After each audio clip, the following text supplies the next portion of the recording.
You ask Tiger to solve. This deals with linear equations with one unknown. The final result is t equals 9/10.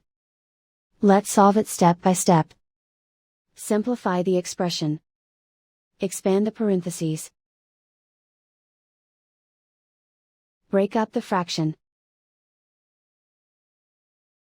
Simplify the fraction.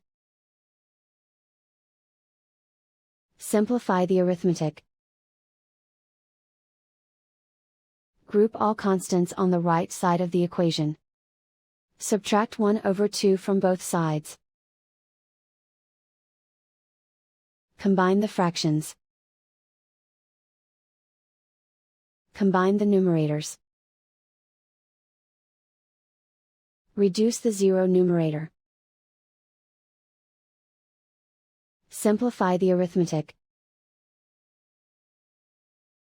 Convert the integer into a fraction.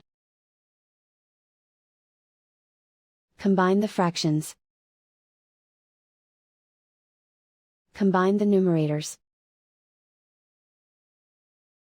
Isolate the t.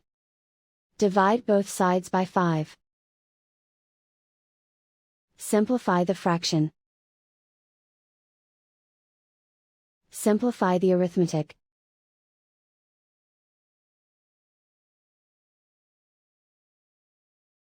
And so the final result is t equals 9/10.